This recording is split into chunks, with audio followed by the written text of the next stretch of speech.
வணக்கம் நண்பர்களே. நான் அண்மையிலே அரசியல் பற்றி ஒரு காணொளி வெளியிட்டிருந்தேன். அந்த காணொளியை பார்த்துவிட்டு என்னிடம் ஒரு நண்பர் கேட்டார், நீங்க அரசியல் நீக்கம் செய்யவில்லை, சரியான அரசியலை முன்வைப்பதாக பேசுகிறீர்கள், ஆனால் தொடர்ந்து கட்சி அரசியலை முழுமையாக நிராகரிக்கிறீர்கள். அது ஏன்?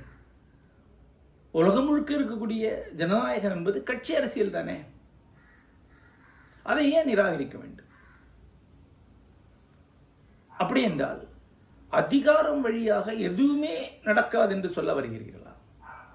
நல்ல ஆட்சியாளர், மோட்சமான ஆட்சியாளர் என்று எவரும் இல்லை என்று சொல்ல வருகிறீர்களா? நீங்களே நரசிம்மராவ் அவர்கள் இந்தியாவின் பொருளியல் வளர்ச்சிக்கு அளித்த மிகப்பெரிய பங்களிப்பு, அதன் மூலம் உருவான திருப்புமுனை பற்றி எழுதியிருக்கிறீர்கள். அதற்கு முன்னால் ஜவஹர்லால் நேரு இந்தியாவுக்கு உருவாக்கின அடித்தளம் பற்றி மிக விரிவாக பேசியிருக்கிறீர்கள்.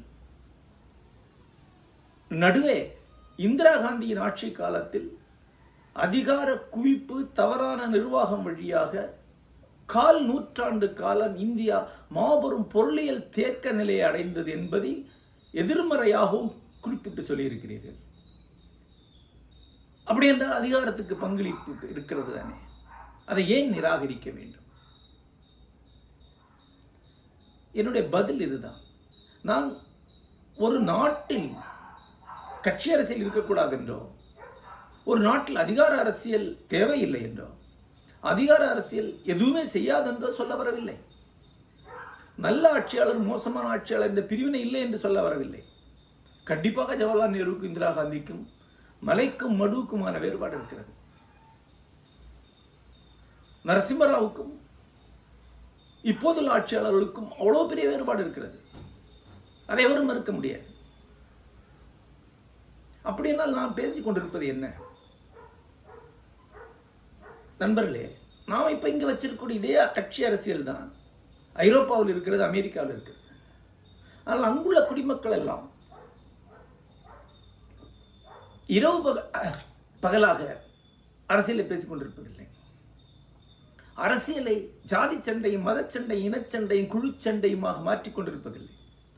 அரசியல் ஒரு பொழுதுபோக்கோ அன்றாட வேடிக்கையாக அங்கு இருப்பதில்லை. அங்குள்ள செய்தித்தாள்களை நான் தொடர்ந்து படிப்பதுண்டு. அங்கு அரசியல் ஒரு செய்தி தான், அரசியலே எல்லாம் என்றில்லை. வாழ்க்கையின் அனைத்து கூறுகளையும் கட்சி அரசியல் தீர்மானிப்பதில்லை. அங்குள்ள மக்களுக்கு வேறு கவனங்கள் இருக்கின்றன. அங்குள்ள மக்களில் பெரும்பாலானவர்கள் பங்கு சந்தையை கவனிக்கிற அளவு கூட அரசியலை கவனிப்பதில்லை. அதுதான் இயல்பானது, நியாயமானது. இங்குள்ளவர்களுக்கு அரசியல் ஒரு மனநோய் மாதிரி பிடித்திருக்கிறது. அரசியலை ஒரு கிறுக்குத்தனமான ஒன்றாக வைத்திருக்கிறாள். இது மேலை நாட்டு ஜனநாயகம் சார்ந்த ஒன்று அல்ல. இந்த மனநிலை கிட்டத்தட்ட ஆப்பிரிக்கா போன்ற பின்தங்கிய நாடுகள் இருக்கக்கூடிய இனக்குழு மனநிலைக்கு அணுக்கமானது. ஒரு குறிப்பிட்ட இனக்குழுவை சேர்ந்தவன் தன்னுடைய இனக்குழுவுக்கு கேள்விக்கு அப்பாற்பட்ட ஒரு விசுவாசத்தை அளிக்கிறார். அந்த இனக்குழுவின் தலைவர் என்ன செய்தால் அவரை ஆதரிக்கிறார். நண்பர்களே, எண்ணி பாருங்கள். உலகத்தின் நம்ப முடியாத கொடுங்காரர்களாகிய சர்வாதிகாரிகளை எல்லாம் ஆப்பிரிக்காவிலே அந்த இனக்குழு ஆட்சி செய்யும் காலத்திலே ஆதரித்திருக்கிறார்கள். இடியமின் அந்த இனக்குழு ஆதரவில்லை என்று அவ்வளவு கொடூரமான ஆட்சியை செஞ்சிருக்க முடியாது. இன்றைக்கு ஆப்பிரிக்காவில் இருக்கக்கூடிய சர்வாதிகார ஆட்சிகள் எல்லாமே இனக்குழு ஆதரவு நடக்கக்கூடியவை. ஏன்னா அந்த இனக்குழு அவரை ஆதரிக்கும். அவர் அந்த இனக்குழுவின் தலைவர். அவர் மனிதர்களை கொன்று தின்பவராக இருந்தாலும் ஆதரிப்பார். இதுதான் நம்முடைய மனநிலை. இந்த இனக்குழு மனநிலை வேறு இனக்குழுவை சேர்ந்த ஒருவரை முழுமூச்சாக வெறுக்க வைக்கிறது. அவர் என்னவா இருந்தாலும், என்ன தகுதி கொண்டிருந்தாலும் வெறுப்பு தான், கட்டிட்டே இருப்பாங்க. இதுதான் இங்கே இருக்கிறது. இங்கே இருக்கிறது ஜனநாயக அரசியல் அல்ல, வெறும் இனக்குழு அரசியலுடைய போலி முகம். இங்கே ஒருத்தர் ஒரு கட்சியை ஆதரிப்பார் என்பது என்ன காரணம்? தன்னோட சாதிக்கு அந்த கட்சி நெருக்கமானதுன்னு நினைக்கிறார். அதுதான் காரணம். வேறு அதுக்கு மேல் அவருக்கு பெரிய தனிப்பட்ட காரணங்கள் அவருக்கு கிடையாது. ஒரு கட்சியுடைய சாதனைகள், கொள்கைகள், நடைமுறை அரசியல் ஆகியவற்றை சீர்தூக்கி பார்த்தா ஒரு கட்சி ஒருத்தர் ஆதரிக்கிறார். ஒரு கட்சியோட வரலாற்று பங்களிப்பு என்ன என்று பார்த்த ஒருத்தர் ஒரு கட்சி ஆரம்பிக்கிறார். கிடையாது, வெறும் பற்று தான். எனக்கு இவரை பிடிக்கும், ஆனால் அவனை பிடிக்காது.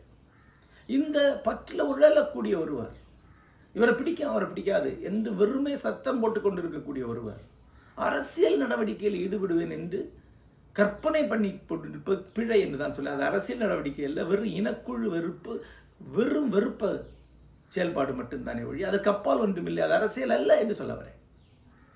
ஜனநாயக அரசியல் உண்டு. நானே எப்படி வாக்களிப்பது என்பதை பற்றியெல்லாம் ஒரு புத்தகமே எழுதியிருக்கிறேன். தேர்தலை பற்றின புத்தகம், அது ஜனநாயக சோதனை சாலையில் என்ற பேரில் அந்த புத்தகம் கிடைக்கிறது. ஒருவர் தேர்தலின் போது இருக்கும் கட்சிகளில் உண்மையிலேயே நன்மை தரும் கட்சி என்ன என்று மதிப்பிடுவது அவசியம். அதன் அடிப்படை அவர் அந்த வாக்கை அளிக்க வேண்டும். தன்னோட சாதிக்கான கட்சி, தன்னோட மதத்துக்கான கட்சி, தன்னோட தலைவருக்கு இடம் கொடுத்த கட்சி என்பதற்காக அவர் வாக்களித்தால் ஜனநாயகத்துக்கு எதிராக வாக்களிக்கிறார். தனக்கு பிடிக்காதவர்களை ஒழிப்பதற்காக இந்த கட்சியை வாக்களிக்கிறேன் வாக்களித்தால் அவர் ஜனநாயகத்துக்கு எதிரானவர் தான். இந்த கட்சியின் சாதனைகள் என்ன செஞ்சிருக்கிறாங்க, இன்னும் செய்வாங்க என்கிற ஒரு அடிப்படையில், ஒரு கிளியர் ஹெட்டட், ஒரு தெளிவான சிந்தனை அடிப்படையில் உள்ள முடிவை கொண்டு அவர் ஓட்டுடணும். ஓட்டு போட்டு அந்த கட்சி ஆட்சிக்கு வந்தால் அதன் பிறகு அவர் ஒவ்வொரு நாளையும் அதை களமாட வேண்டிய அவசியம் அவருக்கு இல்லை. அது அவருடைய கட்சி அல்ல, அந்த கட்சி பிடிப்பு இருக்குல்ல, அது ஜனநாயகத்துக்கு எதிரானது. அதை தான் நான் சொல்கிறேன். நான் காங்கிரஸ்காரன், செத்தாலும் காங்கிரஸ்காரனாக தான் சாவேன் இன்னொருத்தர் சொன்னார்னா, நான் பிஜேபிக்காரன், என் செவப்பெட்டி மேலே பிஜேபியோட கொடி போத்தன்னு ஒருத்தர் சொன்னார்னா அது வெறும் இனக்குழு பிடிப்பு, அது ஜனநாயகத்துக்கு எதிரானது. அது வெறும் காழ்ப்பை தான் கொண்டு வரும். அதுதான் நான் சொல்கிறேன். அப்புறம் காழ்ப்பில் விழுந்து கிடக்கிற உங்கள் சுதந்திரம், உங்களுக்கு பொழுது போகலை, உங்களுக்கு அதுதான் வாழ்க்கையோட அர்த்தம்னா செய்யுங்க. ஆனால் அதை அரசியல்னு சொல்லாதீங்க. நிஜமான மக்கள் அரசியல் வேற, மாற்றத்துக்கான அரசியல் வேற. அங்கு பங்களிப்பாற்றவர்கள் தான் உண்மையான அரசியலை செய்கிறார்கள். அதுதான் சொன்னேன். அப்போ ஆண்டு முழுக்க செய்யக்கூடிய அரசியல் என்ன? அது கன்ஸ்ட்ரக்டிவ் பாலிடிக்ஸ், அது நிர்மாண அரசியல் என்று காந்தி சொன்னது. அந்த அரசியல் தான் மைக்ரோ பாலிட்டிக்ஸ் என்ற பேரில் நான் சொல்லக்கூடியது. களங்களில் இறங்கி மக்களுடன் இணங்கி கருத்தியல் மாற்றத்தையும் அடிப்படை மாற்றத்தையும் உருவாக்கும் பொருட்டு செய்யக்கூடிய செயல்பாடுகளை தான் நான் பாலிடிக்ஸ் சொல்கிறேன். நீங்கள் ஏதாவது ஒரு கட்சி சார்பை எடுத்துகிட்டு இன்னொரு கட்சி சார்பை 24 மணி நேரம் ஃபேஸ்புக்கில் போய் வசைபாடிட்டு கேலி செய்து கொண்டிருந்தீங்கன்னா அது அரசியல் செயல்பாடல்ல, அது ஒரு இனக்குழு காழ்ப்பு தான். உங்களுக்கு அது உங்களுடைய பின்தங்கிய ஆன்மீக நிலை, பின்தங்கின அறிவு நிலை காரணமாக தேவைப்படுகிறது, அவ்வளோதான். அதுக்கப்பால் அதில் அரசியல் இல்லை. இது ஒன்றும் புரிந்து கொள்ள கஷ்டமான விஷயம் இல்லை. ஆனால் இந்த அரசியல் அழுக்கு மூடிய நம்முடைய மூளைகள் இதை புரிந்து கொள்வது இவ்வளோ கஷ்டப்படுது. இங்கே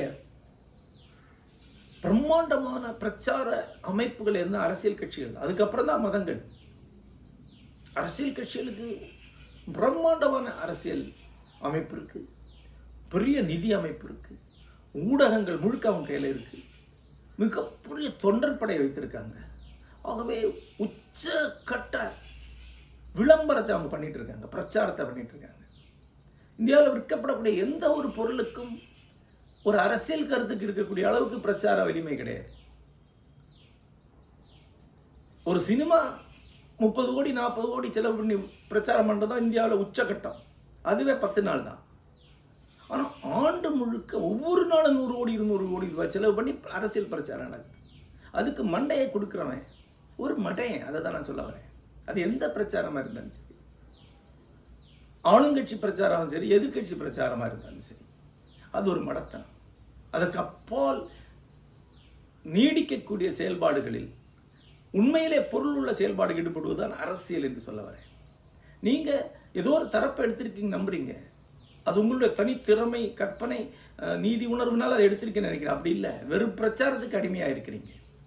பிரச்சாரத்தை முழுங்கி பிரச்சாரம் உடம்பில் ரத்தமாக ஓட விட்டுருக்கீங்க, அவ்வளோதான். அந்த பிரச்சாரத்தை எதிர்கொள்வது எப்படி என்று தான் நான் சொல்லிட்டு இருக்கேன். அதுவும் மிக சிறுபான்மையான ஒரு இளைஞர்கிட்ட தான் இது கொண்டு சேர்க்க முடியும். மற்றவங்க அந்த ஸ்போர்ட்ஸ் தான் விழுந்து கிடக்கிறாங்க. கிரிக்கெட் விளையாடும்போது அதை பார்க்குறவங்க அதில் ஏதோ ஒரு தரப்பை வாலண்டரி எடுத்துக்கிட்டு அதுக்கு மேலே ஆவேசமாக கூச்சலிடுவாங்க. அது போல தான் அரசியல் இன்றைக்கு இருக்குது. அந்த அரசியல் பவர் அரசியல், அதில் சாரம் இல்லை. அப்போ இன்றைக்கு ஒரு ஆட்சிக்கு வருகிறார் என்றால் இங்கு இருக்கக்கூடிய எல்லா அதிகார தரப்புகளை சமரசம் செய்து கொண்டு தான் அவர் வர வேண்டும். அப்புறம் அவர் சொல்லக்கூடிய பல விஷயங்களை அவர் சமரசம் செய்து கொள்வார். நேருவே அந்த சமரசங்களை செய்து கொண்டவர் தான். நரசிம்மராவ் செய்த சமரசங்கள் நமக்கு தெரியும். கட்சி மாறுதலை ஊக்குவித்து எம்பிக்களை விலைக்கு வாங்கி தான் அவர் கிட்டத்தட்ட 5 ஆண்டுகள் ஆட்சி செய்தார். அதற்குள்ள அவருடைய தனி ஆளுமை திறனாலும் நிர்வாகத்திறனாலும் சில மாற்றங்களை அவர் கொண்டு வந்தார். அவை இன்று நமக்கு பெரும் பயன் அளிக்கின்றன. நேரு அவருடைய ஆட்சி காலத்தில் அன்றிருந்த பெருமுதலாளிகளிடம் சமரசம் செய்து கொள்ளவில்லை என்றால் அந்த ஆட்சி அமைத்திருக்க முடியாது. பட்டேல் நேருவின் பொருட்டு மும்பை முதலாளிகளிடமிருந்து எவ்வளவு பணம் வாங்கி கொண்டு வருவார் தேர்தலுக்கு என்பதை பல பேர் எழுதியிருக்கிறாங்க. அவருடைய அணுக்கராகிய எம்ஓ மத்தா எழுதியிருக்கிறார். மும்பை முதலாளிகளின் பணம் இல்லைன்னா காங்கிரஸுக்கு எது தேர்தலுக்கான பணம்? ஆனால் அந்த பணம் வாங்கி இந்தியா முழுக்க ஒரு தேர்தலை நடத்தி அதில் வென்று வந்தால்தான் அவர் ஜனநாயகத்தை நிறைவேற்றினார். இல்லைன்னா இந்தியாவில் ஜனநாயகம் இருந்திருக்கா, சர்வாதிகாரம் வந்திருக்கும். இன்றைக்கும் இந்தியாவில் ஜனநாயகம் இருக்கிறது காரணம் அந்த முதல் தேர்தல் நடந்த அந்த அடிப்படை கட்டுமானம் தான். 1952 தேர்தலில் இருந்த அந்த முன்மாதிரி தான் இன்றைக்கு நமக்கு ஜனநாயகத்தை கொடுத்துருக்கு. ஆனால் அதுக்கு மும்பை முதலாளிகளுடைய பணம் தான் உதவி இருக்கு. அப்புறம் ஆட்சிக்கு வந்த பிறகு அவர் எந்தெந்த கட்சிகளோட சமரசம் செய்து கொண்டார்? எல்லாருக்கும் தெரிந்த கதை ஒன்று உண்டு. இந்தியாவுக்கு சுதந்திரம் கிடைக்கும் போது இன்றைக்கு இருந்த ஐஏஎஸ் அதிகாரிகள், அன்றைக்கு ஐசிஎஸ் அதிகாரிகள் எல்லாம் தங்களை வீட்டுக்கு அனுப்ப வேண்டாம், பாதி சம்பளத்தில் வேலை செய்ய தயாராக இருக்கிறோம், பிரிட்டிஷ்காரங்களுக்கு கொடுத்த அதே விசுவாசத்தை உங்களுக்கு கொடுக்க தயாராக இருக்கிறோம் என்று அவரிடம் போய் சொல்வதற்கு தயாராக இருந்தார்கள் என்றும், ஆனால் நேருவும் பட்டேல் அவர்களை அழைத்து உங்களோட சம்பளம் இரட்டிப்பாக்கப்படுகிறது, நீங்கள் பிரிட்டிஷார்களுக்கு கொடுத்த அதே விசுவாசம் எங்களுக்கு கொடுங்கன்னு கேட்டுக்கொண்டார்கள் என்றும் ஒரு கதை உண்டு. அது உண்மைதான். அதே அதிகார அமைப்பு தானே நீடித்தது, அதே அதிகாரிகள் தானே நீடித்தாங்க. அந்த சமரசத்தை பண்ணாமல் எப்படி இந்தியா ஆட்சிக்கு வந்திருக்க முடியும், எப்படி அவர் ஆட்சி நடத்தியிருக்க முடியும்? இப்போ அந்த சமரசத்தையும் செய்து அப்படி பல சமரசங்களை செய்து கொண்டு அதற்குள் இந்தியாவுடைய அடிப்படை கட்டுமானத்தை உருவாக்கினார். அப்படி ஒரு சமரசத்தை வழியாக நரசிம்மராவ் சில சாதனைகளை புரிந்தார். இது யதார்த்தத்தை புரிந்து கொண்டால் ஒரு தலைவனை நீங்கள் லட்சிய புருஷன், மீட்க வந்த நாயகன், சூப்பர்மேன் எல்லாம் நம்ப மாட்டீங்க. அவர் நம்முடைய பிரதிநிதி, அவர் தராசில் ஒரு முள்ளு தான் நினைப்பீங்க. ஆகவே சமூகத்தினுடைய உண்மையான அதிகாரத்தை வலுப்படுத்த முயற்சிங்க. தொழிலாளர்களுக்கு நன்மை வேணும்னா ஒரு ரட்சகன் அதை கொடுக்க முடியாது. தொழிலாளர்கள் வலிமையா இருந்தால் தான் தொழிலாளர்களுக்கு நன்மை கிடைக்கும். அடிப்படை ஊழியர்களுக்கு ஏதாவது கிடைக்கணும்னா அடிப்படை ஊழியர்கள் வலிமை பெற வேண்டும். அதுதான் மைக்ரோ பாலிடிக்ஸ். அதைத்தான் நான் திரும்ப திரும்ப சொல்றேன். ஆகவே இந்த கொள்கை அரசியல் என்பது எல்லாமே ஒரு பாவலாதான், ஆட்சிக்கு செல்வதற்கான ஒரு வழிதான். யார் நடைமுறையில சிறப்பாக இருக்கிறார்கள், கூடுமான வரைக்கும் முயற்சி செய்கிறார் என்று பார்க்கலாம். அது தேர்தல் நேரத்தில் மட்டும் பார்க்கப்பட வேண்டியது. மற்றபடி கட்சி சார்ந்து கட்சி நிலைப்பாடு எடுத்துக்கொண்டு காழ்ப்புகளை கொட்டுவது என்பது சிந்தனைக்கு எதிரானது. அப்புறம் இந்தியா மாண்ட ஒரு 3ஆம் உலக நாட்டில் எவ்வளவோ புதிய சிந்தனைகள் வர வேண்டியிருக்கு, எவ்வளவோ நவீன தத்துவங்கள், அறிவியல் கருத்துக்கள்லாம் வர வேண்டியிருக்கு. இது எதுவுமே வர முடியாமல் தடுக்கிறது இந்த அரசியல் தான். நம்முடைய மூளையில் பெரும்பகுதி இந்த அரசியல் ஆக்குப்பை பண்ணி வச்சிருக்கனால நம்மளால் வேற எதையுமே யோசிக்க முடியறதில்லை. எது வந்தாலும் இந்த கட்சி அரசியலுக்குள்ள போய் தான் பார்ப்போம். புதிய சிந்தனைகளை கதைஞ்சு கொள்ள மாட்டோம். ஒரு புக்கு வாங்கி படிக்க முடியாது நம்மளால. கட்சி அரசியல் தலைவருடைய அறிக்கை மட்டும்தான் நம்மளால கவனிக்க முடியும், வேற எதையும் கவனிக்க முடியாது. சோசியல் மீடியாவில் பேசப்படக்கூடிய விஷயங்களை 90% இந்த கட்சி அரசியல், எதோ அரசியல் கட்சி பிரச்சாரம் பண்ணுறதோ அதை எடுத்து திருப்பி அவங்ககிட்டே பேசிட்டு இருக்கிறது. அரசியல் கட்சி உருவாக்கக்கூடிய பேதங்களை நாம ஏற்றுக்கிட்டு நமக்குள்ளே சண்டை போட்டு இருக்கிறது. ஒரு புத்தகம் வந்தால் அதுக்கு ஒரு ரிவ்யூ கிடையாது சோசியல் மீடியாவில். ஆனால் ஒரு பாலிட்டிஷியன் ஒன்று சொன்னால் ஆயிரக்கணக்கான ரெஸ்பான்ஸ். இந்த மாதிரி அரசியல் நம்முடைய மூளையில் பெரும்பகுதி வீணடிக்குது. இது மூளையை தின்னும் அமீபா. ஆகவே தான் அரசியல் வேண்டாம்னு சொல்கிறேன். தேர்தலை புறக்கணிங்க நான் சொல்லலை, சரியானவரை தேர்ந்தெடுக்க வேண்டாம் நான் சொல்லலை, அதெல்லாம் தேவைதான். ஆனால் 5 ஆண்டுகளும் அதை பற்றியே பேசிட்டு காழ்ப்பை வளர்த்து கொண்டிருப்பது என்பது அறிவை அமீபாவுக்கு தின்ன கொடுப்பது. ஆக்கபூர்வமான அரசியல் என்பது ஒவ்வொரு நாளும் செய்யப்பட வேண்டியது, ஒவ்வொரு யூனிட்லையும் நடத்த வேண்டியது. அதுதான் மைக்ரோ பாலிடிக்ஸ் என்று சொல்கிறேன். அதை நோக்கி ஒரு தலைமுறையில் ஒரு 1000 பேர் வந்தாலே அது பெரிய மாற்றம் தான் நான் நினைக்கிறேன். இதெல்லாம் இந்த அரசியல் அடிமைகளுக்கு புரிய வைக்க முடியாது. ஆனால் அங்கே போகாமல் இன்னும் தயங்கி கொண்டிருக்கக்கூடிய ஒரு 1000-2000 பேர் இருக்கலாம். அவர்களை நோக்கி மட்டும்தான் சொல்கிறேன். அரசியல் அடிமைகளை கன்வின்ஸ் பண்ண என்னால் முடியாது. அவங்களுக்கு நான் இதை சொல்லலை.